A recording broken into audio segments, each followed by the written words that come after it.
Сайн бацгаана уу? Մեր классаас бэлхэн өрнөд цаана өртөө тэмдэглэл подкастын маань ээлж нэгэн дугаар хүрэхэд бэлэн болсон байна. Бид өмнөх дугаараар Герман улс болон Англи улс, Австрали улсуудад хэрхэн ажиллаж амжих талаар подкастыг бэлтгэн өргөсөн байгаа. Сайн байна уу? Энэ өдрийн минь төргийн юун төрөнд бидний урилгыг хүлээн авсан танд баярлалаа. Эхний асуултаа бүгдээрээ өөрийгөө дэлгэрэнгүй танилцуулаад эхэлцгээе. Юуны төрөнд намайг одоо энэ подкастт оролцуулсан баярлалаа. Тэгээ намайг Сингапурч Азия гэдэг 2019 онд өнөөхний мэргэжлэр башуусыг төгссөн. Тэгээд 2019 онд би Франц улсын санаач хэлбэрээр Грenoble Alpes их сургууль машин зэрэг хамгаалсан. Тэгээд 2021 оноос эхлээд болонтой Герман улс руу нүгээд тэгээд Герман улсын Нюрнберг, Erlangen хотын Friedrich Alexander University, Erlangen Nuremberg гэх их сургууль докторийн зэрэг хамгаалаад тэгээд саяхан яг докторийн зэрэг хамгаалаад дууссан ба. Тэгээд одоогийн байдлаар ер нь Нюрнберг хотод ажиллаж амьдардаг байгаа. За тэгэхээр та ашуусыг төгссөн маань бакалаврын зэрэг хамгаалаа. Тэгээ мастерлоо Францад засгийн газрын тэтгэлгээр сурсан байна шүү дээ. Тэгвэл Францын засгийн газрын тэтгэлэг маань ямар шаардлагатай байд юм бэ? Та түнд хэрхэн тэнцсэн туршлагаасаа хаалцаач. Би юунд эхлээд ирсэн тэтгэлгийн тухай ер нь жоохон товч танилцуулга өгмөрсөн байна. Тэгээд ер нь энэ тэтгэлгийн алгамтай Монгол болон Францын засгийн газраас ингэж хамтарч зарлагддаг байгаа. Ерөнхийдөө жил болгоны 4-5 сар зарлагддаг. Тэгээ гол одоо тэтгэлгийн зорилго нь болон Монгол улсад хэрэгцээтэй шаардлагатай байгаа мэргэжлүүдээр ингэж хүмүүсийг яг мэргэжүүлэх, боловсрол олгох зорилготой байдаг болохоор ерөнхийдөө маш ийм юутэй өрсөлдөөн ихтэй. Тэгэхээр нэг дан анагаахын чиглэлийн хүмүүст ойлгодгүй ер нь бүхий л эргэлттэй мэргэжил байгаа тий. Тэд нарын одоо бүгднийг нь хамруулдаг учраас өрсөлдөөн их байдаг. Тэгээд жил бүр ер нь 10 хүнийг хамруулдаг гэсэн үг. Одоо ингэж маш олон хүн ингэж материалаа явуулж байгаа шүү дээ. Тэндээсээ жил бүр 10 хүнийг хамруулдаг. Тэгээ гол онцлог нь болгонтой дан ганц Франц хэл дээр биш бас англи хэл дээр хамруулах боломжтой байдаг. Яг миний хувьд гэх юм бол би бас англи хэл дээр мастерын зэрэг хамгаалсан болохоор бас тэр бол энэ тэтгэлгийн бас нэг давуу тал юмсан. Тэгээд хүмүүс яг хамруулмаар санагдах юм бол ер нь жил болгоо 4-5 сар тэтгэлэн зарлагддаг болохоор нэг эсвэл одоо Францын юуны элчин сайдын вебсайт эсвэл боловсрол шинжилгээ ухааны яамны вебсайтн дээр бас тэтгэлүүд нь зарлагдчихсан байдаг. Тэгээд яг миний хувьд яг тийм бүрдүүлэх ёстой материалууд нь ингээд вебсайтн дээр ингээд жагсаалаараа байдаг болохоор яг үнэхээр сонирхолтой байгаа хүмүүс бол би зүгээр эхлээд юуны түрүүнд вебсайтнд нь ороод тэгээд ямар материал бүрдүүлэх ёстой гэдгээ сайн хараад тэгснээр дараа гол материалаа бүрдүүлнэ. Тэгээд хамгийн гол шаардлага нь бол ерөнхийдөө хэлний түвшин өндөр байх шаардлагатай. Хэрвээ Франц хэлээр нь тэр суралцах гэвэл ерөнхийдөө анагаахын чиглэл бол маш өндөр түвшин шаарддаг. Ихэвчлэн B2 эсвэл C1-ээс дээш түвшний Франц хэлний мэдлэг шаарддаг байгаа. Тэгээд хэрвээ англи хэл дээр гэх юм бол бас тэгээд одоо IELTS товлохоо онооны самараад бас 7-оос дээш ч гэдэг юм уу тийм онооны шаардлагууд байдаг. Тэрийг болгонтой өөрсдөө их сургуулийнхаа вебсайтн дээр одоо ингэж эсэлтэнд шаарддаг нөхцөл гэж байгаа шүү дээ. Тэрийгэ шалгахад юу нь бол хүмүүс тэндээс орлого нэгтгэж гэсэн. Тэгээд нэг яг Францын аль хотод ямар сургууль сурах гэдгийг сайн шийдээгүй бол ерөнхийдөө энэ Campus France гэдэг одоо Францын одоо бүх их сургуулиудыг нэгтгэсэн тийм вебсайт байдаг. Одоо оюутнуудад ингэж хөнгөвчлөл одоо ингэж илүү хөнгөвчлсөн байдлаар тий одоо эсвэл одоо Парис одоо энэ сургууль байд юм байна тий миний чиглэлээр ийм програмууд байгаа юм байна гэд ерөнхийдөө ингэ тийм нэгтгэсэн вебсайт байдаг. Campus France гэдэг. Тэгээд миний хувьд бас би эхлээд тэтгэлийнхаа бүрдүүлэх материалыг ерөнхийдөө ингээ бүгдийг бүрдүүлсэн тий. Одоо тэгээд өөрийнхөө одоо анагаахын сургуулийн дүн байна тий. Тэнгүүтээ recommendation letter гэж одоо профессор багш нараасаа ингээ одоо чиний яг ямар хүнийг гэсэн тий тийм тодорхойлсон тийм захидал өгдөг гэдэг албаасны одоо энэ сурагч нь манай сургуульд суралцсан одоо ийм цан төлөвтэй ингээ сайн ажиллаж чаддаг байдаг гэсэн нэг тийм тодорхойлмын захидал гэх юм уу. Тэрээс тэнгүүтээ хэлнийхаа түвшин бэлдсэн байна. Францын хэлнийх бол одоо Delphi сертификат тий эсвэл англи хэл гэх юм бол IELTS сертификат гэдгээр нь бэлдсэн байх шаардлагатай. Тэгснийхаа дараа болгонтой одоо сайн хэлсэн тэр вебсайт байгаа шүү дээ. Campus France-аас болгонтой би одоо жишээлбэл би Парис очиж сурмаар байна. Анагаахаа сурмаар байна гэх юм бол тэрнийг хийгээд одоо тэр сургууль ингэж загсаал гарч ирэх гэсэн үг байхгүй. Тэгээд сургуулиудаа загсааланд ороод Одоо тэр яг материал юу нэ сургуулийн програмтын сан танилцаад тэгээд шаардлага материал энтрээ бүгдийг явуулаад юм сургуулаа бүртгүүлээд гэсэн үг. Тэгээд миний хувьд бас нэлээд олон сургуулиуд материал явуулсан л та. Тэгээд хамгийн сүүлд нь Гренобль хотын одоо Университет Гренобль Аль гэдэг нэг тийм их сургууль болгонтой тэнцсэн. Тэгээд их сургуулиасаа тэнцэн хариу авах юм бол ингээд тэтгэлэгтэй ингээд цаашаа ингээд яваад ирж болно гэсэн үг. Ерөнхийдөө одоо засгийн газрын тэтгэгч маань үндсэн сайн бахан бичиг баримтууд материалуудаа явуулсны дараа ер нь үндсэн 2 шаттай болдог байгаа. Та Good Night Tank бүтээгдэхүүний талаар мэдэх үү? Нойрны чанараа сайжруулахыг хүсвэл Good Night Tank хэмээх энэхүү бүтээгдэхүүнийг хэрэглээд үзээрэй. Яагаад вэ гэвэл Melissa, Bambayn ханд, Зүрх цэцгийн ханд болон L-триптопан гэх байгалийн гаралтай урамлын хандуудаас бүрдсэн нэрээ онцлогтой. L-триптопан болох үндсэн бодис нь серотонин буюу аз жаргалын гормон, мелатонин буюу нойрны давруудыг тэнцвэржүүлж сайжруулснараа таны нэг өдрийн амьдралыг өөдрөг байхад болон нойрны чанарыг сайжруулахад тусалдаг байгаамаа. Эхний сатанд яадаг вэ гэхээр эхлээд тэр тухайн хүний явуулсан бүрдүүлсэн бичиг баримт дээр ингээ үндэслээд манай одоо бэлтгэлийн шаардлаганд хангаж яах вэ гэдэг нь болготой шаардлагадаг. Тэгээ хоёр дахь нь бол ярилцсан дуугаа. Тэр хүмүүсийн материалууд чинь шалгаад тэгээ ярилцсан болгонгуудаа одоо ингээ асуух хэрэгтэй. Яагаад энэ чиглэл мэргэжлээс болцсоноор байгаа юм. Тэгээд яагаад энэ сургуулийг сонгох болсон гэдэг юм. Тэгээ яагаад бид нарт танд энэ хүү тэтгэлгийг зориулж өгөх хэрэгтэй юм гэсэн яг ерөнхийдөө асуулт хариултын ярилцсан шат болдог. Тэгээд ерөнхийдөө тэндээ хэрхэн бэлтгэв гэвэл одоо эхний шатанда тий хамгийн ихний шатанда ингээд өөрийнхөө бичиг баримтыг ингээд бүгдийг ингээд шаардлагатай юмудаа бүгдийг бэлтгэсэн байна тий өөрийнхөө зүгээс ингээд бүгдийг бэлтгэсэн байна. Тэгээ бас CV бас сайн бэлтгэж CV гэдэг чинь одоо юу Монголоор юу гэдэг вэ? Төвс танилцуулга болов.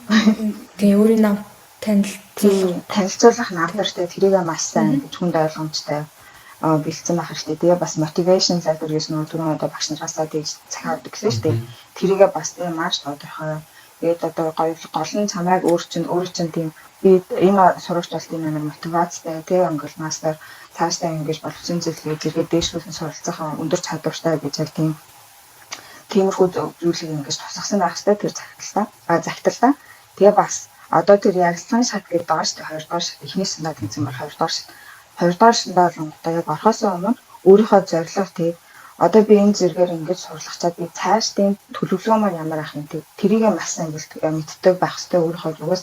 Яагаад гэвэл тэр хүмүүс чинь ингээд энэ хүүхэд нэгдүгээр тийм суралцах хүсэлтэй юм уу тий хоёрдугаар энэ хүүхдэд тэтгэлэг өгөөд одоо ингээд цаашийн төлөвлөгөө нь ямар ах юм гэдэг бас ингэж айгаа харгалзаж үздэг байхгүй юу. Тэгэхээр яг өөрийнхөө зүгээс бол тиймэрхүү юмнуудыг бэлтгэх шаардлагатай гэсэн үг. Тэгээ нарийн гол одоо мэдээллүүд би сая хэлсэндээ юун дээр боловсрол шинжилгээ ухааны сайт болон Франц элчин сайдын яамны сайтнд бол байдаг. Тэгээд би зүгээр одоо хүмүүс ингээд бүр ингээд яг ямар сургууль ялгахдаа бүр яаж суралцахаас мэдгүй бол зүгээр ингээд яг анаахын чиглэлээр одоо амар нэр хүндтэй байдаг Францын ихтэй сургуулиуд гэх юм бол одоо жишээлбэл Парис хотод аяг олон мэдтэй Университет де Paris гэж байна. Эсвэл Sorbonne гэж бас аягүй их хавталтай сургууль тий. Эсвэл Университет Paris Saclay. Хэрвээ Парисаас гарыг гэвэл одоо Марсель хотын бас сургууль байна. Тэгэл Лион, Бордо гэх мэтээ ер нь том хотууд болгон өөрсдийн гэсэн юм сургуультай байдаг. Бас дахиад нэг нэмэлт хэлэх зүйл нь бол одоо Франц улсад одоо боловсролын систем яг ихтэй сургуулийн хоёр онцтой байхгүй юу? Эхнийх нь олонгуудаа хувийн буюу приват хувийн тийм ихтэй сургуулиуд эсвэл олонгуудаа паблик буюу улсын сургуулиуд байдаг. Тэгээ би олондоо бас улсын сургуульд суралцсан байхгүй. Улсын сургуулиуд гэхээр яг одоо орох шаардлагууд нь арай өндөр байдаг гэх юм уу. Тэгээд нөгөө төлбөрийн хувьд гэх юм бол улсын сургуулиуд нь хямд яг ингээ нийтээ болохоор одоо жишээлбэл ингээ семестрийн төлбөр гэж төлвөл тэгээд болдог гэсэн хувийн сургуулиуд нь олонтойгоо ер нь төлбөр өндөртэй гэдэг юм гэлээ. Яг тэрийг бас яг аплай хийхдээ бас харилцах хэрэгтэй тийм. Яг хувийн сургуульд аплай хийдэг юм уу эсвэл улсын сургуульд аплай хийдэг юм уу. Тэгээд ерөнхийдөө бол ер нь хэвчлэн Францын том хотууд ерөнхийдөө өөрсдийн гэсэн юм юу гэдэг паблик гэхээр одоо нийтийн тийм их сургуулиудтай байдаг. Тэгээд за өөр хэлэх юм гэдэг чинь тэр нэг кампус Франц гэх вебсайт байгаа. Яг бүгдээ одоо үнэхээр сонирхолтой юм бол тэр вебсайтн дээр ороод ингээд шууд ингээд хэлцээ ингээд юуныг бидэх байхгүй. Опшнууд сонголтууд жишээлбэл окей би эхлээд эрүүл мэндийн чиглэлээр те одоо юм чинь анаахны чиглэлээр суралцмаар байна гингүүтэй. Тэнгүүд одоо ингээд газрын зураг ингээд гараад ирдэг. Одоо Парис хэдэн сургуулийн те одоо Лион хотод хэдэн сургуулийн, Марсель хэдэн сургуулийн ч гэдэм гараад ирдэг. Тэгээд одоо тэр одоо өөрийн чинь опшнууд ингээд гараад ирдэг. Тэнгүүтээ мастерын зэрэг хамгаална, докторийн зэрэг хамгаалмаар байна гэж сонгочтой. Тэгээд одоо тэн дундаасаа их сургуулиудаас ингээд сонгоод ингээд өөрөө судлаад байна гэсэн вебсайт нь өөрөө судлаад байна гэсэн. Ерөнхийдөө тийм. Тэгээд яг миний анзаарснаар болонгуудаа Францын засгийн газрын тэтгэлэгт ер нь ихэвчлэн магистрийн зэрэгээр суралцах тэтгэлэг олгодог юм шиг санагдсан. Гэхдээ бас заримдаа докторийн зэрэгээр бас тэтгэлэгт олддог юм байлаа. Тэгээд яагаад тэгэхээр нөгөө нэг Францад бакалаврын зэрэг чинь зөвхөн одоо ингээд юунаас ингээд одоо зөвхөн зэхийн хасантай ингээд их сургууль орон шалгуур амар өндөр гэдэг юм уу. Одоо Францад одоо тэр жил одоо ерөнхий сургуулаа төгсөөд ингээд нэг загсаж байгаагүй болгохтой тааш тий. Тэр хүмүүстэй ингээ хамт өрсөлдөн гэсэн үг байхгүй. Тэгэхээр ингээл нэгдүгээрт гэж 10 жилд орсон одоо дүн амар өндөр байх шаардлага юм дээ. Тийм болохоор барыг бакалаврын зэрэг өгдөггүй юм шиг санагдсан. Тэгэхээр хэвшлэн магистр болон түүнээс дэш зэргийн хөтөлбөрүүдэд хамраацдаг. Тэгээ гол даваа тал нь юм бол одоо сургалтын төлбөр байна те. Тэгээ бас нийгэм бол эрүүл мэндийн даатгалын болгонтой цаанаас хамрагдчихдаг. Тэр нь бол даваа талтай. Тэгээс хар болох юм болонгуудаа юу стипенд өгдөг стипенд гэдэг чинь тэтгэмж сар болгон одоо татврын чинь тэтгэмж өгдөг. Тэгээд дээрэс нь бас нөгөө нэг юм Францад бас нэг даваа тал ингээд засгийн газраас тэтгэлэгчтэй болох юм бол одоо ингээд нэг буух сэдвүүд ингээ явдаг хгүй. Тэгэхээр тэтгэлэгт оюут ингээд. Тэгэхээр одоо жишээлбэл сургуулийн доктор байран дээр ч ингээд хөнгөлөлттэй арай нэг жирийн орнуудаас илүү арай ингээд хөнгөлөлттэй бас байдаг. Тэр талаараа айгуу сайн. Тэгээд ер нь Францын ингээд ерөнхийдөө ярих юм бол нийгмийн болон эрүүл мэндийн даатгалын цаанаасаа ингээд хүн болгон тийм даатгалтай байх хэрэгтэй. Тэгээд ялангуяа ингээд сургууль сурч байгаа оюутнуудад болохоор тэгэхээр одоо жишээлбэл одоо өглөө гэж бодоход уусаа нийгмийн даатгал эрүүл мэндийн даатгал нь хамарчих болохоор бас тэр нь их боломжтой. Тэг яг би өөрийнхөө туршлагаа суралцах юм бол надад бол үнэхээр ингээс нэг тэр сар болгон авдаг одоо тэтгэмж маань ерөнхийдөө бол ингээ миний амьдрал бол айгүй гайгүй хөрөлцөөтэй байсан тий. Одоо тэтгэлэг ингээ юугаа тэтгэлэг авч байгаа болохоор ингээ зөвхөн ингээ сургуультаа ингээ хичээл намайг хийгээл байна. Тэрнээс ч ингээ зарим ингээ сонсон байхгүй. Гэхдээ батгийн тэтгүүл одоо зарим өөр орсын тэтгэлгийн болгонтой амьдрах зардлаасаа бага байдаг тий. Одоо сар болгон авч байгаа тэтгэмж бага байдаг болохоор заримдаа ингээ цагийн ажил хийх шаардлагатай юм тийм байдаг гэсэн. Тэрнийг харьцуулах юм бол ерөнхийдөө надад бол ингээ сарын тэтгэмж нь айгүй хангалттай тийг санагдсан. Тэгээд дахиад нэмэлт нийгэм хэлэхээр нэг магистрийн зэрэгээр суралцахад болгоомтой мэргэжлээсээ ингээ юу нүүр хамаарад Францад нөө юу гэдэг дадлага мэргэжлийн дадлага хийх хэрэгтэй байхгүй дор хаяж 6 сарын. Тэгэхээр тэгээд 6 сараас дээш одоо ямар нэгэн ажил эрхэлж байгаа Францад ингээ заавал тийм цалинтай байх шаардлагатай. Тэгэхээр бас дээрээс нь нөгөө датлагтай орчих юм бол датлагаасаа бас ингээд цалин авдаг гэсэн. Тэгэхээр ер нь бол тэр надад бас айгүй боломжтой сайхан санагдсан.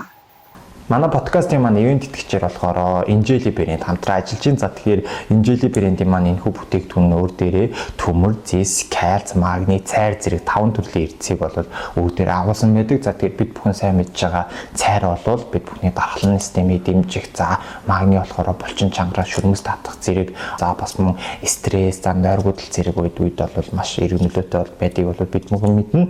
За кальц маань болохоор бид бүхний шүд болон ясны бат бөх бэхжилт солилцоонд бол маш чухал нөлөөтэй. Харин зис маань бид бүхний арсны нөхөн төлжүүлэлт, за бас мөн одоо энэ ясны бат бэх байдал, дархлаа, за бас мөн өсний өнгө зэрэгт бол маш чухал нөлөөтэй байгаа гэсэн үг. За тэгэхээр та бүхэн энэхүү инжели бүтээгдэхүүнүүдийг номин болон CUGS зэрэг сүлжээ дэлгүүрүүдээс авах боломжтой байгаа шүү.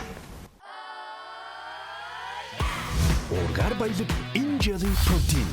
Ачаалал давах хүч. Ирч хүчийг мэдэр Инжели өдөр бүр сэрэг. Ер нь баг хэр баргийн хүн ер нь Францын засгийн газрын тэтгэлэг авах боломжгүй шүү дээ. Тэгвэл яг таны CV-г илүү хүчрхэг болгосон хэсэг нь юу байсан гэж бодож байна? Таны давуу онцлог тал нь юу байсан болохоор танд Францын засгийн газрын тэтгэлэг авах боломж бүрдсэн гэж та боддог вэ? би болоод эхлээд миний сонгосон чиглэл гэж бодсон байхгүй. Яг би ямар чиглэлээ сонгосон бэ гэхээр нано анагаах ухааны чиглэл гэж сонгосон. Тэр нь яг юуны тухай гэхээр нано технологиг яаж анагаахын шилжүүлэх ухааны нэвтрүүлсэн тий. Тэгээд ер нь хамгийн гол хэрэглэгдэх салбар нь болонготой хавдар судлалын салбар гэдэг байхгүй. Нано технологиг ашиглаж яаж тийм хавдрын эмчилгээнүүдэд ашиглах юм. Тэгэхээр би яг тэр одоо point дээр айгүйх ач холбогдол өгсөн гэх юм уу. Тэгээд одоо Монголд усад маш их хавдрын өвчлөл байдаг тий. Тэгээд дээрэс нь эрүүл мэндийн салбарт эмчийн салбарт айгүй ер нь эрэлттэй салбарт ордог шүү дээ. Тэгэхээр тэрэндээ айгүй ач холбогдол өгсөн. Тэгээд дээрэс нь болгонтой би оюутан байхдаа айгүй эрдэм шинжилгээний ажил энэ төр хийдэг байсан. Тэгээд айгүй нөө одоо хичээлээс хадуурх одоо идэх их гэх юм уу. Тэгээд одоо оюутны клуб энэ төр байна тий. Тэгээд дээрэс нь болгонтой сайн дурын ажил энэ төр айгүй хийдэг гэсэн. Тэгээд бас оюутан байхдаа айгүй болоо эрдэм шинжилгээний ажлууд хэвлүүлсэн. Тэгээд одоо конференц центрт ороод энэ байр маар эзэцэн ер нь тиймэрхүү одоо яг хичээлээс гадуурх активити тэ идэх санаачлал тэрний хувьд би айгүй олон давуу талтай байсан гэх юм уу. Өөрийнхөө хувьд бол тэгж бодож байгаа. Тэгээд бас ингээд тухайн хүний ингээ өөрийгөө хэрхээр илэрхийлж дээ. Тэгээд тэр нь бас аягүй чухал шүү дээ. Тэгээд яг ярилцлагандаа болгонтой өөртөө тийм маш итгэлтэй. Тэгээд өөрийнхөө одоо зорилго одоо давуу тал малыг сайн мэддэг. Цаасны төлөвлөгөөнд ингээ яах ингээд тэр мөрийг маш тийм тодорхой мэддэг байх юм бол ер нь давуу талтай гэж бодож байгаа. Тэгэхээр одоо Францын засгийн газрын тэтгэлэг маань одоо ер нь засгийн газрын тэтгэлгүүд одоо бусад жишээлбэл Унгар гэх юм бол эхлээд тухайн улсын Монгол улсын нэг засгийн газар дахиж тэнцчээд тэгээ шалгарсан хүмүүс нь материалаа явуулдаг бол Францынх нь бас мөн адилхан уу тусаанд одоо Монгол улсын засгийн газар тэнцчээд явуулдаг эсвэл түрүүний хэлсэн шиг шууд сургууль руугаа явуулаад шууд тэнцсэн явд юм болов уу? Яг тэгээд Унгартай ерөнхийдөө ижлэхэн зарчнаар явна тий. Монгол улстай эхлээд тэнцчингүүтэй тэгээд олон удаа. Гэтэ ер нь миний яг нэг зөвлөмж гэх юм бол тий тэтгэлэгч тэнцээ хариугаа авахгүй жоо айгүй уддаг байхгүй юу? За нэг 2-3 сар баг болсон санагдчихэв тий. Одоо 4-5 сард ингээ материалаа өгнө шүү дээ. Тэнгүүтээ надад л ингээ баг 2 сар гарan хүлээгээд за 7 сараас ч л ингэж ярьцлагандаа дуудаад очихсан байхгүй. Тэгээ гол нь тэр хоорондоо ингээд юундээ тэнцэнэг өгөөд хүлээгээд авах шаардлагагүй би шууд юу хийсэн байхгүй.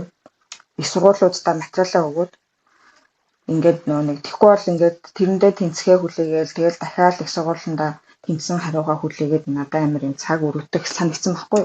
Тэгэхээр би яг эхлээд эндээ явуулчингуудаа Монголын засгийн газар руугаа баримтуудаа явуулчингуудаа тэгээд тэрнийхээ шууд ингээд адилхан цагтаа юугаа явуулчихсан. Францын их сургуулиудад материалуудаа явуулчихсан байхгүй.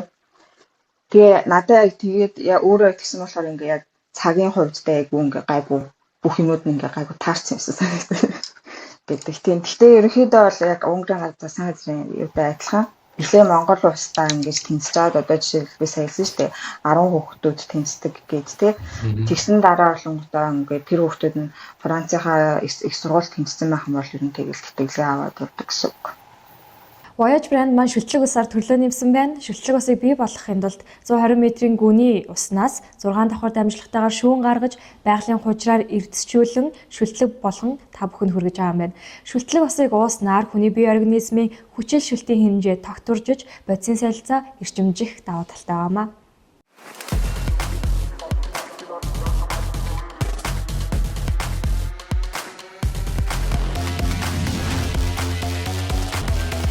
Итгэл төгс хэрэглээ. Voyage. За тэгэхээр дараагийн маань асуултаа саяхан докторийн зэрэг хамгаалсан байгаа тий. Тэгээ юун төрөнд докторийн зэрэг амжилттай хамгаалсанд нь баяр хүргэе. Тэгээд аль улсад ямар сургууль, ямар баазыг ашиглаж докторийн зэрэг ямар сэдвээр хамгаалсан бэ? Энэ талаар мэдээлэлтэй хуваалцъя. За би бол онтой саяхан Нюрнберг Ирландын хотын Фридрих Александр университет Эрланген Нюрнберг гэдэг айгүй орчин штэ.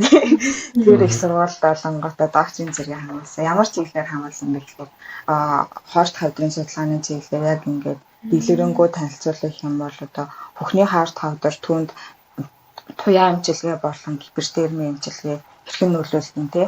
Тэгээ мөн дээрэс нь одоо дархлын хариу үйлдэл хэрхэн нөлөөлдөг талаар судалгаа хийсэн байгаа. Тэгээ саяхан докторийн зэрэг хамгаалсан. Тэгээ 2021 онд би бол Францад магистрийн зэрэг дууссан. Тэгээд 2021 он яг 2 сараас эхлээд Герман улс руу нүгээд тэгээ шууд докторийн зэрэгээ эхлүүлсэн байна. Ерөнхийдөө бас Францад сурсан чиглэлээрээ ижилхэн яг хорт хадрын чиглэлээр ер нь ингээд бариад яваад гэсэн. Тэгээд Франц улсад ерөнхий хорт хадрын судалгаа тиймэрхүү нана технологи яаж ашигладаг гэсэн байг бол одоо Германд ирэнгүүтээ бүр ингээд нэг төрлийн хорт хадртай ингээд нэг төвлөрсөн гэх юм уу. Тэгээд тэндээ олон их хвшлаа туяа амжилгээ тэгээ болон гипертермик гэж бас нэг шинэ гарч хорт хадрын жилгээ байхгүй. Тэр хоёр яаж ингэж нөлөөлдөг. Тэгээд дээрэс нь одоо дархлын систем гэхээр одоо дархлын амжилтыг мөн боломжтой бол яаж хавсран хэрэглэх юм. Тэр талаас нь ерөнхийдөө судалгаанууд хийсэн байгаа. Тэгэхээр таныг Герман улс руу очиж докторийн зэрэг хамгаалахад Франц улсад мастер хамгаалсан байдал нь танд хэр давуу тал болж исэн бэ? Франц улс ер нь мастер хамгаалсан танд давуу болон сул тал ямар байсан бэ таны хувьд? Ерөнхийдөө бол Францад магистраа хамгаалсан манайд айгүй төлөвч болсон. Яагаад гэвэл манай Монгол улсад ялангуяа ингэж анаахын сургууль төгсөн бол ингээд шууд бакалаврын зэрэгтэй төгсдөг. Тэгээд энэ Германд олон хүн ерөнхийдөө доктор хамгаалахын тулд магистрийн зэрэг шаардлагатай гэдэг байхгүй одоо яг шинжилгээ ухааны ингээд академик салбарын зэрэг хамгаалж байгаа гэсэн үг шүү дээ. Тэгэхээр ингээд магистрийн зэрэг шаардлагатай гэдэг. Тэгэхээр надад яг Францад хамгаалсан магистрийн юм маань яг маш их давуу тал болсон.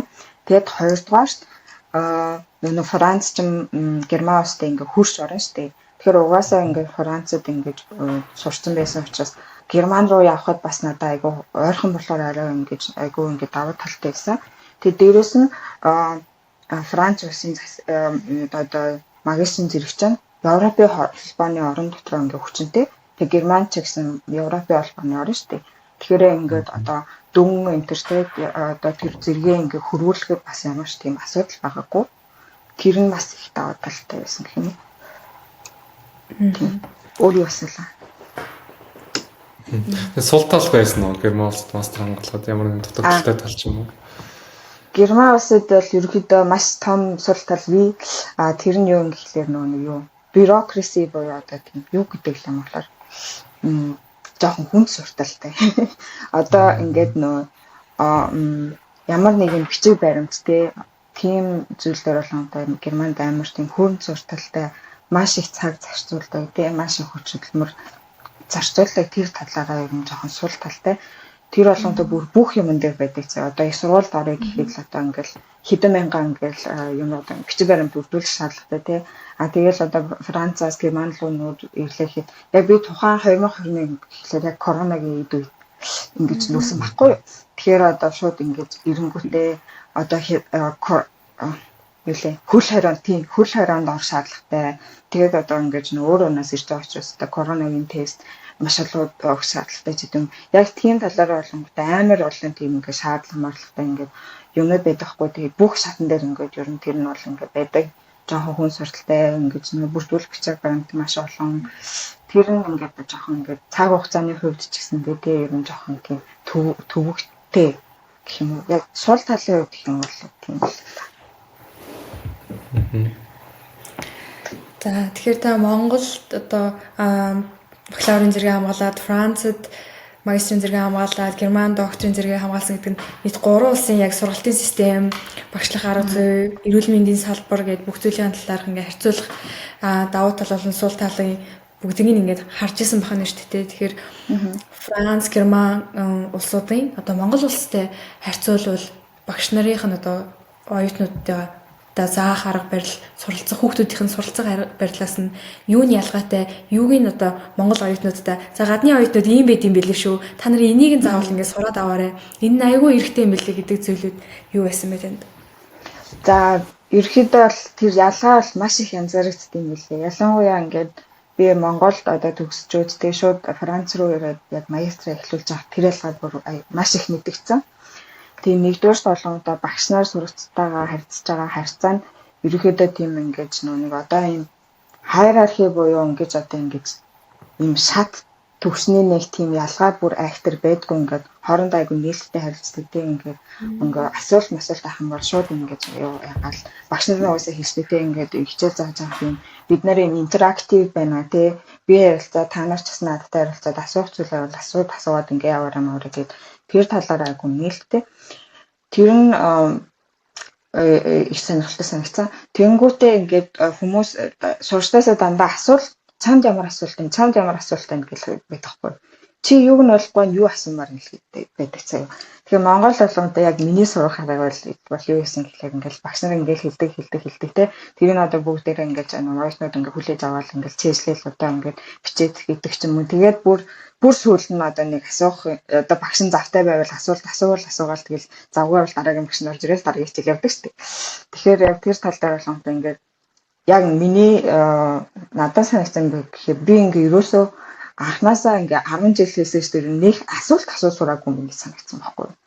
Одоо ингээд нэг юм ингээ хэллээ. За малария ингэдэг тэгдэг өвчнөд ингээ халдварт өвчөөд юмар үүсэдэг ингэдэг гээд ингэнгүүтээ ингээд за би угаасаа энийг мэдгэстэй ингээ бүтэнцээ ажиллах ёстой гээд гэтээ яг ингээ цаанаасаа яагаад одоо эндээс нь юм халууралт үсээд байгаа юм бол тий яагаад эндээс нь тийм үсээд байгаа юм бол гээд нэг тийм сониуд асуулт гэх юм уу. Би юусаа тэрийг өөрөө ингэж тавьж чаддгүй байсан юм шиг санагдсан байхгүй. Тэгээ Францад ирээд өөрөө ингээд суралцаад үзэнгүүт ингээд оюутнууд амар олон асуулт асуудаг зэ. Тэгээд тэгэнгүүт багш нар нь болгонтой чи ямар сонь тэнийг юм асууд юм өнтер гэж юусаа уурлахгүй те. Тэгээ ингээд тайлбарлаад тэгээ уушлаараа би ингээд зарим юмдаа ингээд амар тийм техникийн одоо юунууд хэрэглээд те хэллүүд хэрэглээд чанд ойлгоогүй байсан байж магадгүй ингээд бүр ихнээс ингээд тайлбарлалтай. Тэгээд тэр нь айгу гой сонирхолтой санагдсан. Тэгээ бас хүн одоо тэр оюутныхаа тийм ингээд нэг сониуд чанарыг ингэж хөгжүүлдэг юм шиг санагдсан.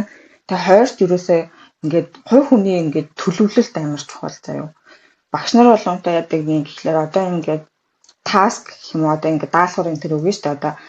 Одоо та нар ингээд багаар ажиллаад одоо дараа 7 оны 4-р ч гэдэг юм те энэ төвшний тухай одоо энэ техникийн тухай илтгэл тавина гэл тэгэл орчдөг заяа. Тэрнээс ийм хийсэн байх хэвээр тэр дотроо тийм бас тусгасан байх хэвээр энэ төр гэ тийм хийсэн байх хэвээр гэж юус хэлдэггүй заяа. Ерөнөөсөө яаж хийн чиний дуур та нарын дуур ерөөсөө хамтарч ажиллаад юм хийгээ. Тэгээд ерөөхдөө тэгж аавна ингээл нэг таск өгчөөл зүгээр дедлайн нь тэмдэгээл тэнгууд олонготой яаж явахгүй юм.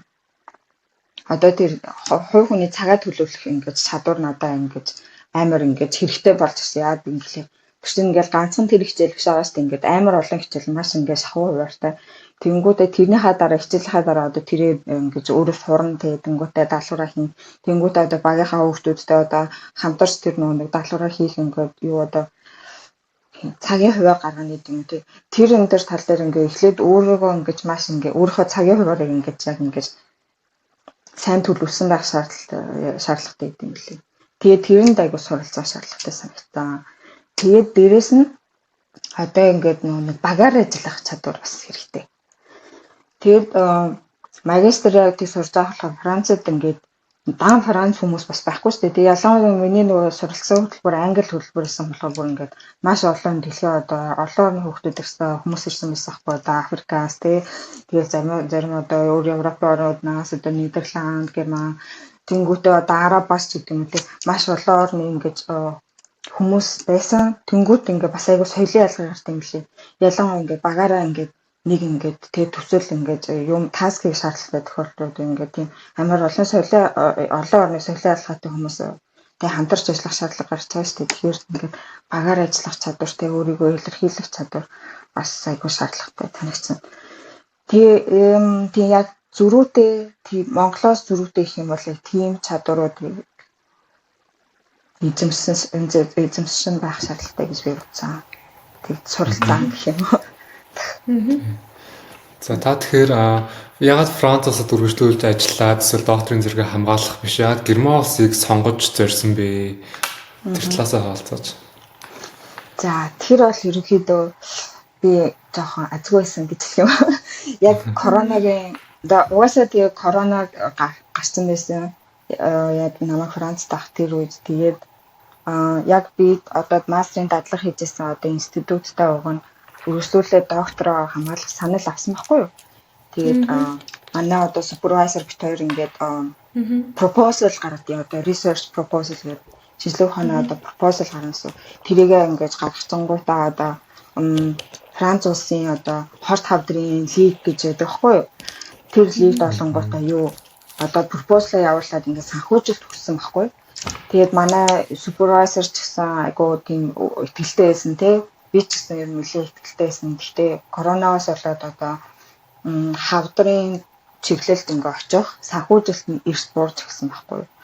Тэгээ коронагийн үед болонгодоо одоо халдварт өвчин тий за коронавирус тэгээ вакцинжуулалт тий бусад вирусын халдвар гэх яг тэр чиглэлүүдэд болгонтой санхүүжилт маш ингэж эртэмтэй тийш очсон. Тэгэхээр харт хавдрын чиглэлд очих санхүүжилт ингээ экспортч байгаа байхгүй. Тэгээл жоохон тийм хэцүү цаг үед тавсан гэх юм уу.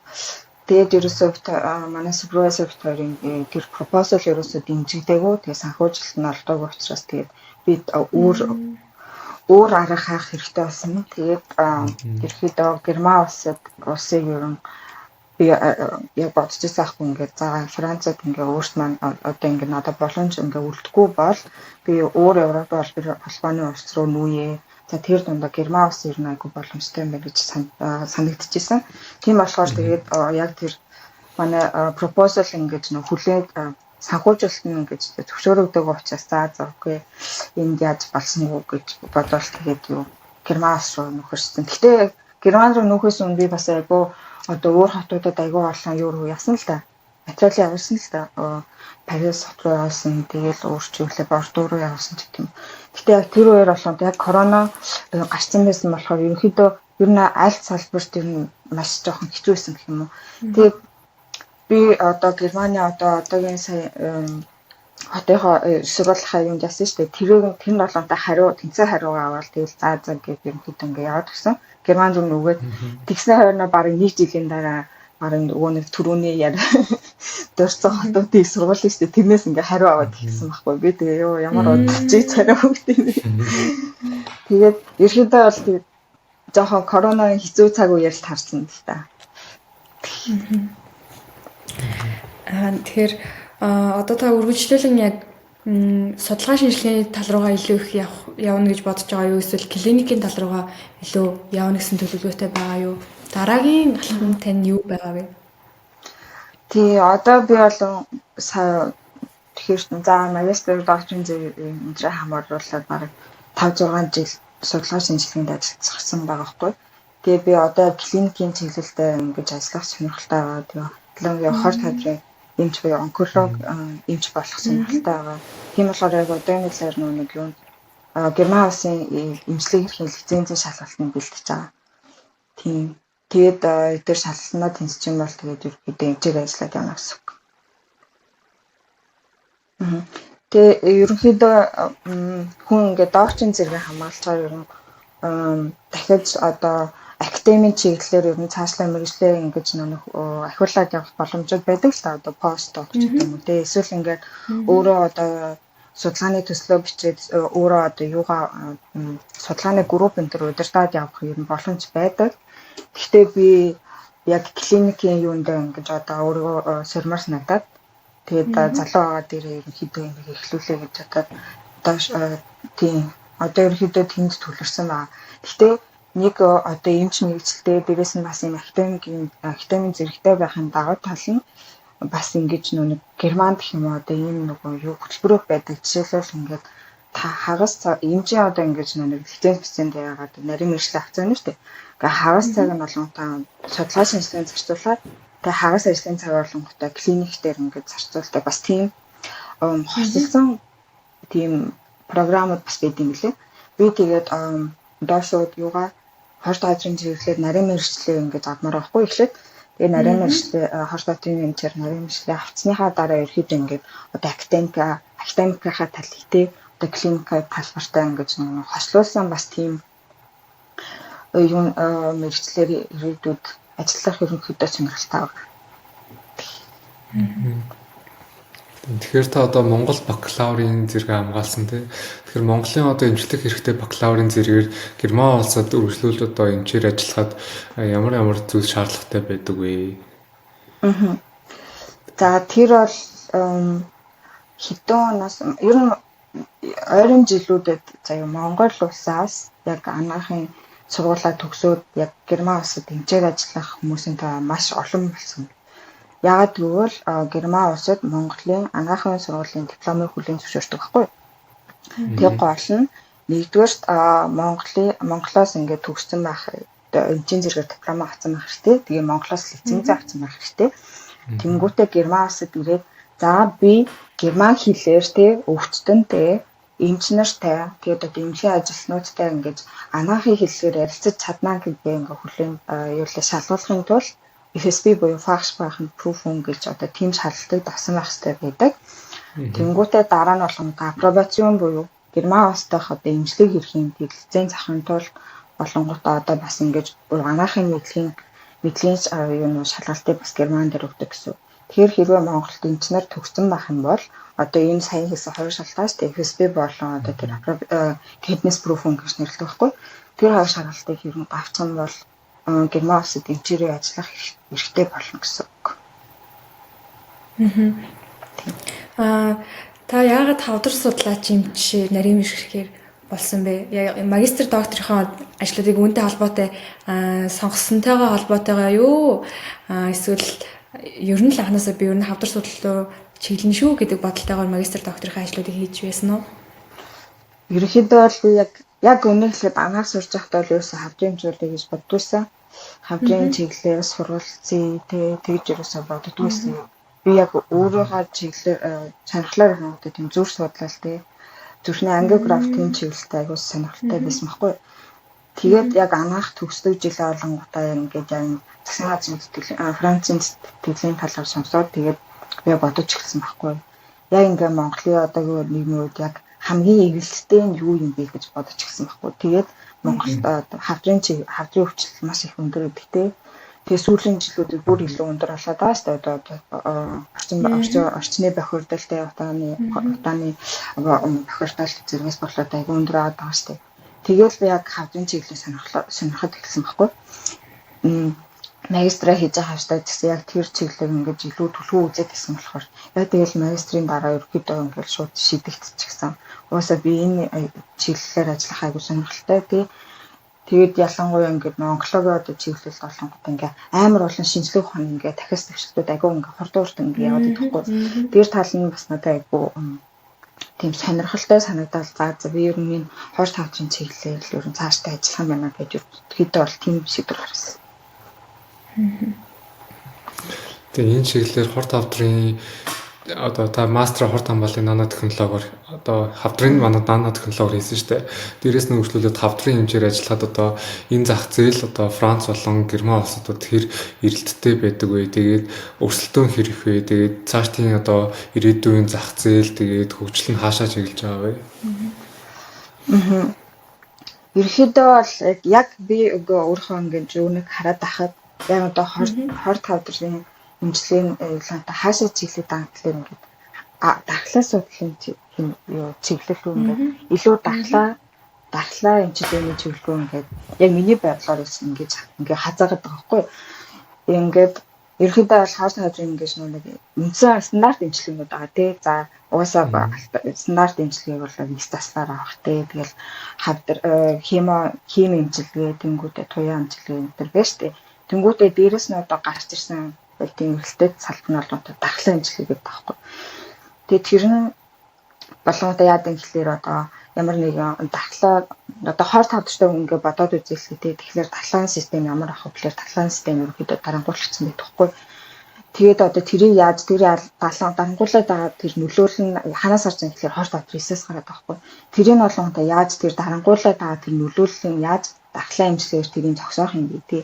Тэнгүүтээ дархлааны ингэж урлагийг яаж илүү сэдэж өгөх юм тэгснээрээ тэр хүний дархлааны асуудал чинь болгоомжтой ингээ хавдрыг ингэж устгах чадвартай байдаг байхгүй. Тэгээд тэрнгүүр нь болгоомжтой яаж эмчилгээ дархлаалын эмчилгээг яаж ингэж явуулах юм гэдэг чиглэлээр өнөөдөр илүү хөгжөд байгаа. Тэгээд дархлаалын эмчилгээ болгоомжтой одоо жишээлбэл хөхний арт авдартай уушны хорт авдар нь одоо тийм агсны төвшний нойр булчирхай хорт авдарч гэдэг юм. Тийм юм дээр болгоомжтой сүүлийн үед маш их хэрэгжилж эхэлж байгаа. Тэгээд ер нь бол маш шинэ салбар. Тэгээд ерөнхийдөө Герман болон Францын Франц улсуудад болгонтой сүүлийн жилүүдэд ер нь эрүүл мэндийн даатгалаас ингэж хамаардаг болоод байгаа. Гэхдээ ерөнхийдөө бол үнд өртгийн хувьд айгүй өндөр үнэртэгтэй имчилгээ байхгүй тахлааны имчилгээ. Тэгээд ерөнхийдөө ер нь би тэгтээ ингээ бодоод байгаа. Ирээдүйд ингээд бүр ингээ сайн судалгаа шинжилгээ хийгээд хийгдээжтэй ингээ засгийн газраас эрүүл мэндийн даатгалаас ингээ бүх төлбөрийг хамардаг болох юм бол ерөнхийдөө маш өргөн хэрэглэгдэх болно гэж бодож байгаа. Тийм ер нь миний ингээ харж байгаагаар бол тийм үү. Бусад эргэтэн тогтолцооны эмгэгүүд дээр ч гэсэндээ хэрэгтэй тий. Тэгэхээр та одоо Герман улсад эмчлэх эрхийн одоо лицензийн шалгалт буюу резидентийн одоо суралцахаар бэлтэж байгаа тий. Резидент нь хэдэн жилийн хугацаатай байдаг вэ? Тэгээд дотрын резидентэд орж байгаад хавдар руу орох эсвэл хавдар судлал гэсэн тусдаа резидент байдаг уу? Ерөнхийдөө бол ингэж юу гэдэг яг тэр тухайн санал болгож байгаа одоо тэр эмнэлгээс шалтгаалдаг юм лээ. Жишээлбэл нэг бол ингээд шууд радио онколог ч гэдэг юм те хавдрын туяа амжилтны эмнэлэг байх юм бол шууд тэр чир чиглэлээр дарнаад шууд резидентийг авчин. За тэр нь бол ер нь 6-аас 7 жил үргэлжлэе. Эсвэл чиний хэлснээр те дотрын анагаах ухааны чиглэлээр заад энэ талаант инэрэ мэдсэн гэдэг байхгүй. Тэнгүүтээ зарим програм нь болгонтой дотрын анагаах ухаан болон цус судлал онкологийн ингэж нэг хослуулсан тийм програмтай байдаг. Тэгэхээр одоо цаана одоо ажиллах цагаан эмнэлгийн чинь ингэж юм одоо штэлэ гэхээр одоо тэр одоо ажиллах чиглэл чинь яг цаанаасаа ямар програмд байгаа юм гэдэг тийм. Нэг бол шууд ингээд дагнцсан онколог эсвэл шууд радио онколог явах юм. Эсвэл инэрэ медицин онколог, хематолог ингээ хасарсан байх юм уу гэдгээс бас ер нь хамаардаг. Тэгээ миний ингээ хараад судлаад тахад хөвчлэн ингээд инэрэ медицин, хематологи, тэгээ онколог гэсэн ингээд хавсарсан ерөөдөө ингээд юу арай олон бид юм л. Гэхдээ тэр одоо юунаас шалтгаална бас. Тэр эмнэлгийнхаа одоо аль төвшний эмнэлэг манай монголчин 1-р шатны, 2-р шатны, 3-р шатны эмнэлэг гэж байгаа шүү дээ. Тэрэн шиг одоо 2-р шатны жишээлбэл одоо юуны одоо нэг хотын эмнэлэг байдлаа ч юм уу тийм байх юм бол ерөөхдөө одоо тэр илүү инэрэ медицин хослуулсан олон чиглэл хослуулсан ингээ хүмүүс сургасан тэр эмнэлэгт ашигтайхгүй. Тэгэхээр инэрэ медицин, хематолог, онколог нь одоо тийм 20-р шатны тий бага шатны эмнэлгүүд ерөөхдөө ихсэн байдаг. Тэгээ бүр дээсний 3-р шатны их сургуулийн эмнэлэг гэд ботхоор ингээд шууд ингээд тэр чинь ингээ их сургууль гэхээр шууд ингээ наривчлсан байдаг хгүй. Одоо хавдар эмчилгээний одоо шагаалны клиник гэж байлаа гэхэд одоо тэнд зөвхөн радио онкологийн чиглэлээр одоо хүн сургамж гэдэг юм уу. Тэгэхээр яг аль эмнэлэгчтэй цаанаасаа ямар програм санал болгох чинь яг тэрнээсээ хамаарал бас өөрчлөх юм. Тэгэхээр одоо Францын засгийн газрын тэтгэлэгт бэлдэж байгаа ч юм уу эсвэл одоо үргэлжлүүлэн Герман улсад суралцахаар зэхэж байгаа оюутан одоо дөнгөж төгссөн эмч нартай ч юм уу та одоо оюутан байхдаа энэ ур чадваруудыг би илүү эзэмшижсэн бол гэдэг ч юм уу тийм ямар чадварууд хамгийн чухал санагдсан бэ одоо гадаад улсад суралцахад? Би ерөөсөө энэ чадварыг ерөөсөө хамгийн чухал гэж боддог байхгүй. Хүн зүгээр ажлын талбартайгаараа ажилласан ч гэсэн те эсвэл суралцсан ч гэсэн хамгийн чухал хүн сурах чадвар гэхэл хувь хүний төлөвлөлт цагаан хэлний төлөвлөлт тий. Одоо жишээлбэл ингээ өдрийн одоо хэдэн цагийг ингэж угаасаа одоо суултаа сураал ингэж яадаг байлаа гэхэд чинь орой гэртээ ирээд одоо тухайн өдрийнхөө сурсан чиглэлийг одоо ингэж дахиж давтах ч юм уу тий. Эсвэл мараасаа хичээлийн даалгаврыг ч юм уу. Тэнгүүтээ бас чөлөөж цагаа хажуугаар нь яаж өнгөрөх юм тий. Гэр бүлдээ зарцуулах цагаа бас хажуугаар нь яаж төлөвлөх юм гэхээр яг тэр талаараа ингээ хувь хүний төлөвлөлт бол хамгийн ингэж нөө сурах чухал шаардлага санагдсан байхгүй. Тэгээд ялангуяа ингээ Герман улсад ингэж ажиллах суралцах сонирхолтой бол германчууд маш их цаг барьдаг заяа. Цагийг бүр яс барьдаг. Одоо 19:30-аас эхлэх гэвэл за яг 19:30-аас бинээс хоцорхгүйгээр яг тэрнийхээ тэрэндээ одоо цогцолохын тулд тэр хүн чинь болгоомжтой гэрээсээ хийж байгаа юм тий. Одоо за юунд одоо машинаар явхад хэдэн минут зарцуулах юм эсвэл одоо галт тэргээр явхад хэдэн минут зарцуулах юм ч гэдэг юм тий. Тэгэхээр ингээд өөрийгөө ингээд шууд төлөвлөсөн байдаг байхгүй. Тэр нь адил одоо Францад сурсан ч гэсэн бас ялгаа биш тий. Ингээд цаг барилттай хувь хүн өөрийгөө төлөвлөх чадвар бол маш чухал.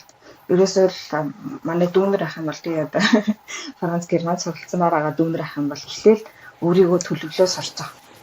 өөрийнхөө одоо өдрийг яаж төлөвлөх юм те одоо суралцаж одоо сайхан төгссөн байлаа гэсэн те болоогүй шүү дээ. Энд чинь хувь хүний л одоо төлөв чанар юм гэж. Өдрөө яаж төлөвлөх юм ингээд цагийн хуваар ингээд бүх юм ингээд сайн ингээд төлөвлөөд нарийн хямрын дагуу тэнгууд нэгдүгээр нь ингээд ажилтаа төрөлчин зайгуур ордон бүтэн ингээд бүх юм төлөвлөд байгаа. Тэгээ ерөнхийдөө ажилласан ч тэгсэн суралцсан ч гэсэн ер нь маш хэрэгтэй чадвар гэж надад санагддаг. Манай одоо анагаах шинжилгээний үндэсний сургууль маань оюутнуудыгаа бага курсээс нь эхлээд судалгаа шинжилгээний ажилд илүү төлхөө оруулдаг байхаар програмаа ер нь бол шинжилээд байгаа. Тэгээ 6 дугаар курс төгсөхдөө бид нэр төсөлтийн шалгалт өгдөг гэсэн бол онл гардангийн шалгалт өгдөг гэсэн бол нэмээд судалгаа бичээд тэгээд заавал тэр судалгааны ажлаа хамгаалсны дараа бас төгсөх боломжтой эрхтэй болдог гэсэн баггүй юу. Тэгэхээр одоо ер нь оюутнууд маань нөгөө судалгаа шинжилгээний ажил хийдэг зүйл тэр хүмүүсд цоо шинээр орж ирж байгаа. Тэгээ яг яаж хийх ёстой, одоо яг юун дээр чухалчлах ёстойгоо ер нь жоохон бүгдээрээ судлаад эрэл хайгууллаад цоо шин зүйл байгаа.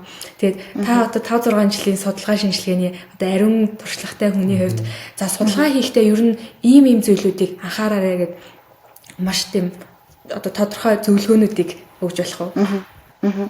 Окей, би ерөнхий бас ер нь ингээ маш ерөнхийлөл бүдүүрч гаргаж заяа. Тэгэхээр яах юм гэхээр ямар нэг ингээ судалгаа хиймээр штэ. Тэгэх юм бол эхлээд судалгааныхаа асуултыг олох хэрэгтэй байхгүй. Чи юуны тухай зорж судалгаад байгаа юм? Яг судалгааны гол асуулт чинь юу юм бэ? Тэгэхээр одоо тэгээ ботчихно гэсэн үгтэй. Одоо би одоо жишээлбэл юу гэдгийг Монгол улсад одоо хөхний хор тавдаргаа нь одоо горлох хүчин зүйл нь юу байна гэх тэрийг мэдмээр байна ч гэдэг юм те. Зүгээр жишээ шүү цаа. Тийм одоо судалгааныхаа асуултыг ихтэй тогтооч гэсэн үг.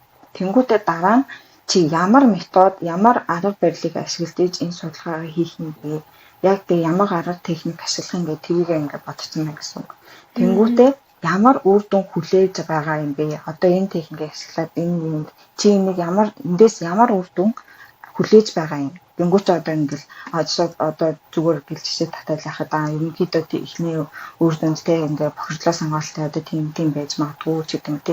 Ингээд ерөнхийдөө ямар үр дүн хүлээж байгаа гэдгийг ингээд эхлэх бодчих гэсэн. Тэнгүүтээ тэр үр дүнгуудээсээ цаашаа хөрвүүлж чи ямар зорилго одоо ирээдүйн чиглэл чинь юу байгаа юм гэхэд ерөнхийдөө судалгааны ажил ерөнхийдөө бүр бүдүүрчээр болох юм бол яг тийм ажилтал явдаг байхгүй. Эхлээд судалгааны ажилтны үеийн гол зорилго чинь юу юм, арга барил чинь юу юм, үр дүн чинь юу юм, үр дүнгээс чи юу гарсан, юу дүгнэх юм, энэ дүгнэлтээс чи ирээдүйн чиглэлээ юу гэж тодорхойлох юм те. Ерөнхийдөө ийм бүдүүрчин дагуу явагддаг гэсэн. Тэгэхээр ингээд бүр ингээд амар ингээд төвхтэй бодоод авах шаардлагагүй зүгээр л эхлээл судалгааны асуулт үеийн тэнгүүтээ тэндээ тэр асуултаа яаж ингэж арга техникээр судлах юм. Тэнгүүтээ ямар үр дүн хүлээж байгаа юм. Дүнлэн чи ямар дүгнэлт гарах юм. Тэгээд ирээдүйн чиглэлж явах юм гээл. Ерөнхийдөө юм хэлгээсэн хүн зүгээр ингээд өөрөөсөө асууж хэрэгтэй байхгүй. Тэгэл тэрнийхээ дараа ингээд дэлгэрүүлээл явсан. За тэгэхээр Франц улсад одоо тэтгэлэг аваад мастер хамгаалаад төгслөө гэхэд Франц улсад өөрөө ямар боломжууд үлддэг вэ? Ямар боломжууд байдаг вэ? Тэр талаар та хэлээч. За тэгэхээр ерөөдөө ямар зэрэгээс эхлээд суралцмаар байгаа гэсэн шалтгаалтай тий. Тэгээ магистр орох гэдэг юм уу? Эсвэл Монголд магистр хийсэн байж л шүү дээ тий. Магистр хийгээд одоо докторийн зэрэгт орох гэдэг юм уу гэд. Тэгэхээр нь эхлээд мэдэх хэрэгтэй хүмүүс магистр болон докторийн зэрэг гэдэг чинь клиникийн зэрэг бол ерөөсөө биш. Энэ бол академикийн зэрэг байхгүй шинжилгээ ухааны зэрэг гэсэн үг тийм. Тэгэхээр магистр болон докторийн зэрэгтэй байлаа гэвэл одоо таны одоо эмнэлэгт очиод их сургуулийн эмнэлэгт очиод ажиллая гэхэд чинь за чи доктортой юм байна. За одоо шууд ахлах хэмжээс эхэл гэж хэлэхгүй байхгүй. Тэгэхээр шинжилгээ ухааны зэрэгийг клиникийн зэрэг рүү ингээ хөрвүүлж болохгүй. Чи доктор магистртай байсан ч гэсэн клиник дээр хам бол их нөөнийг эхлээл шууд төгссөн юмчгээл одоо эрдэнэ тэмцэх эхлэх байхгүй. Тэгэхээр эхлээд өөрөөсөө асуух хэрэгтэй. Би ингээд шинжилгээ ухааны зэрэгтэй болмоор байгаа юм уу? Эсвэл зүгээр клиникт ингээд ажилламаар байгаа юм гэдэг өөрөөсөө асуух хэрэгтэй байхгүй. Тэгэхээр ингээд хоёр ингээд чиглэл гарч ирж байгаа шүү дээ. Үнэхээр чи шинжилгээ ухааны зэрэгээр ингээд цаашаа илүү дэлгэрүүлж судалмаар авал окей магистр докторийн ажиллаа хийхэд болно тийм үү? Хэрвээ зүгээр биш те би марийн мэргэжлээр ажилламаар юм гэх юм бол угаасаа шууд клиникээр ингээд ажиллаад эхлэх юм уу батсан дээр авахгүй тухайн Франц улсын те эмчилгээ хэрхэн юм дээр нь яаж яах юм бэлтгэнтэй тэр хэлний төвшин мөч яах ингээд тэрээ бодоод тэгсэн дэр ахгүй. Тэгэхээр хэрвээ үнэхээр шинжлэх ухааны зэрэгээрээ суралцмаар ах юм бол одоо магистр ингээд дууслаа гэж бодоход одоо шинжлэх одоо судлаачаар бас ажиллахыг оролт юм гэдэг одоо лаборатори өнтер тулаамтай ингээд тэ судлаачийн одоо судлаач гэдэг зэрэгээр ажиллаад байж болно. Эсвэл одоо доктор хамгаалчлаа гэхэд постдок гэдэг байхгүй тэрний яд юм гэхээр өөрөө ингээд судалгааныхаа чиглэлийг гаргаад судалгааныхаа төслийг гаргаад ингээд бас ингээд босод судлаачуудыг ингээд хамруулаад групп болгоод тэ яг тэр ингээд нэг тухайн судалгааныхаа асуудлын дотор төсөл дотор ингээд ажиллаад явдаг. Бас тийм юм бид боломжтой даа. Эсвэл Францад бас нэг ажилтсан юм гэхээр ингээд фармацевтикал компаниудад бас тэгж ажиллах боломжтой. Ялангуяа тэгээ бас нэг харагдаад ахад зүгээр ингээд анахын зэрэгтэй байхад одоо жишээлбэл яг 70 давталтууд гэдэмсэн хэвчээ одоо ямар нэг одоо юм байцаагаа шүү дээ. Тийм одоо клиникт оруулахдаг клиникт судалгаанд хамруулах гэх юм. Тэр тал дээр бас яг уурлан яг ингээд шинжлэх ухааны зэрэг хамгаалсан байх шүү дээ. Тийм цаашаа ингээд нэг карьер опшнууд нэгдэж ирэх гэсэн үг байхгүй. За тэгэхээр энэ өнөөдрийн подкаст маань өндөрлөгдөх гэж байна. Тэгээд таны яг ярихыг хүсэж ирсэн бит хоёрын асууж амжаагүй асуулт байвал та сэдв байвал нээлттэй ярьж болно. За яг одоо өөрийн зүгээс хэлхий гэх юм бол те яг их хвчлэр нь оюутнууд сонсцоо гэж ялгана гэсэн үг шүү дээ. Тэгэхээр ерөнхийдөө бол яг оюутан байх яг миний хувийн зөвлөх юм бол оюутан байх цагаас эхлээд яг хувь хүний төлөвлөлт те өөрөө төлөвлөх яг тэр тал дээр ихлээр сайн суралцдаг. Тэнгүүтээ үнэхээр гадаад орнуудад суралцмаар юм бол те Францад суралцах эсвэл Германд суралцах бас ялгаагүй. Эхлээд яг тухайн суралцж байгаа өөрийнхөө хэлийг маш сайн сурцсан байгаарэ гэж бас яг өөрийнхөө юунаас зөвлөмөр байна. Хэдий англи хэл дээр ингээд суралцсан гэж бодох ч гэсэн хүн ингээд зөвхөн одоо Франц Германд ирсэн зөвхөн англиар яриад байд гэж байхгүй. Зөвхөн сургууль дээр бүтэн өндөр хэмжээ гэж байхгүй шүү дээ. Тэгэл одоо гадагшаа гардаг тий одоо жишээлбэл инглиг ордог, банк ордог гэхээр үнэхээр одоо өдөр тутмын ингээд амьдралдаа ашиглах ядаж тийм хэлний төвшөнтэйгээ болцоод тий ингээ өдөр тутмын амьдралдаа өөрөө аваад явах хэлний төвшөнтэйгээ болцоод тухайн оронд очиорой гэж бас яг ингээ зөвлөмөр байна. Тийм. За тэгэхээр та цаг зав зарцуулан бидний подкастт оролцсонд баярлалаа. Өөрийн мэдлэг болон өөрийн мэдлэг мэдээлэл маш олон туршлага үнэтэй зүйлсийг бид бүгд хуваалцах чадлаа. Тэгээд таны цаашдын ирээдүйн зам бол эмч болох мөн цаашлаад таны судалгааны ажил ч гэсэн өндрөөс өндөр амжилтыг хүсье. Баярлалаа. Хурц устсан байлаа. Тэгээд сүүлдээ бас сонсож байгаа оюутнуудаа хэлцээд ингээд гоё ингээд өөрөө ингээд гоё ингээд там өрөө дээрээ тий там өрөөд ч ингэвтэй одоо ингээд би мөрөөдөлтөд хүрнэ гэж цаахан өөртөө тийм итгэлтэй агаарэ гэж хэлдэг та. Тэр бол ерөнхийдөө бүхэл юмны эхлэлтэй тий өөртөө эргэлтэй гоё зорилготой байх гэдэг чинь бүхэл юмны эхлэл ахгүй. Тэгээ бүгдэндээ амжилт хүсье.